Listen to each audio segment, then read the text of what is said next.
Saudações terráqueos, pessoal do ciclo 5, né, de Química. Essa semana foi mais umas questões teóricas, né, com essa parte de substâncias e misturas. Então vocês tiveram contato aí com o início da parte das misturas, né, como é que se caracterizam as misturas, as eutéticas, as eutrópicas, misturas homogêneas, heterogêneas. E aí veio a parte dos exercícios. Nos exercícios, a primeira questão ainda era do assunto anterior, né, reforçando essa parte de ebulição e a relação com a altitude e tal. Então, na panela de pressão, ambiente fechado, os alimentos cozinham mais rápido do que na panela aberta. Isso ocorre porque na panela de pressão a água ferve a uma temperatura maior. Então, a questão do cozimento do alimento envolve duas coisas, né? A água vai ferver a uma determinada temperatura. E o cozimento do alimento se dá mais rápido quando a temperatura está mais alta, né? Então, quanto mais alta a temperatura, mais os alimentos cozinham rapidamente. É isso que a panela de pressão proporciona. Ela altera a pressão interna, pelo formato como ela é construída, e aí ela possibilita que a água ferva numa temperatura maior, que é ideal para os alimentos cozinharem mais rapidamente, que está a uma temperatura mais alta. Aí, tirando essa parte da panela de pressão, ele diz, se você opta, né, se você usar panelas abertas, na mesma quantidade de alimento, recebendo a mesma quantidade de calor, uma você colocando para cozinhar em La Paz, que está, né, a quase mais de 3.500, 3.650 metros, né, acima do nível do mar, bem alto, e outra cozinhando em Santos, São Paulo, que é uma cidade praiana, né, ao nível do mar. O que é que ocorre? Quem vai ter o cozimento primeiro, se a panela for aberta, a panela comum. Então o que é que ocorre? A gente viu pelaquela tabela da aula passada que o ponto de ebulição em lugares altos, no caso da Paz, é menor, né? Então a água vai ferver lá em La Paz numa temperatura mais baixa. Como a temperatura está mais baixa, demora mais para haver o cozimento, que é justamente o oposto que a panela de pressão faz. Quando você coloca a panela na temperatura, né, ao nível do mar, a ebulição vai se dar a 100 graus. Então já vai acontecer, salvo engano, para a banda, quando passa assim, mais de 3.000 metros, dá em torno de 70 graus. Então você vai ter num canto muito alto a água com 70 graus já fervendo. É uma temperatura baixa para cozinhar o alimento. O alimento vai demorar mais a ser cozido. Enquanto em São Paulo, em Santos, ocorre o contrário. Como está ao nível do mar, ela só vai cozinhar, ter ebulição aos 100 graus e vai estar uma temperatura mais alta, ajudando a cozinhar mais rápido os alimentos. Então, nessas situações aí, com panelas abertas, é melhor você cozinhar em lugares que estejam mais próximos ao nível do mar.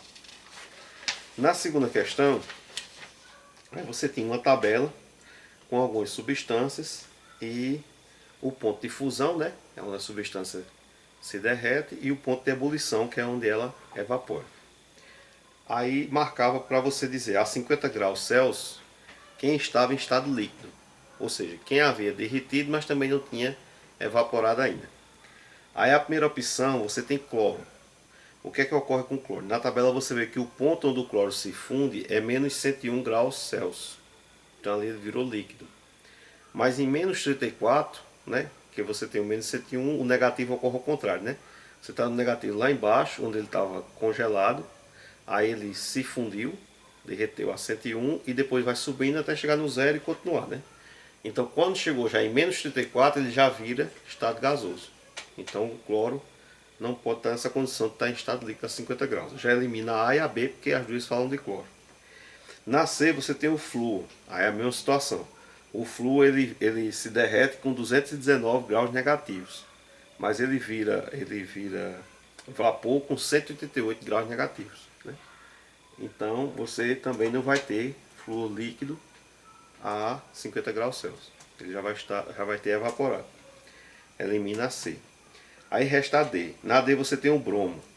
O bromo está dizendo que ele se derrete a menos 7 graus Celsius e evapora a 58.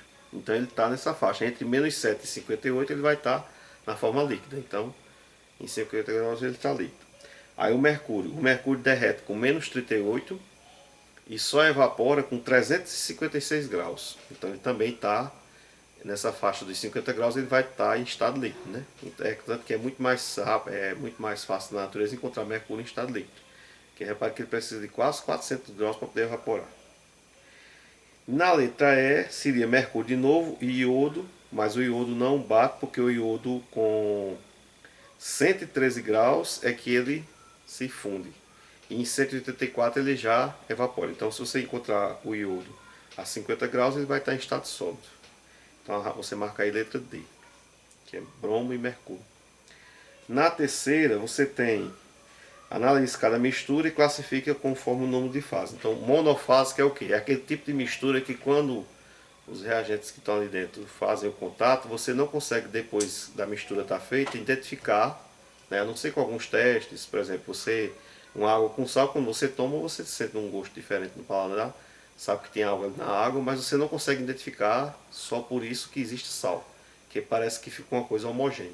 Homogeneizar é isso, o homo vem de um só, hétero é mais de um, homo um só, então parece que só há uma forma ali, quando na verdade há mais de um. E o polifásico é quando ocorre mais do que de duas fases em diante.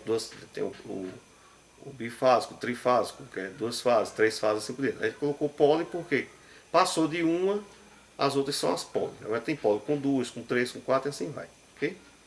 Aí você marca aí, por exemplo, letra A, água e sal. Então quando você mistura água com sal, após misturar não consegue identificar, né, que tem sal ali naquela mistura. Então essa é uma mistura monofásica.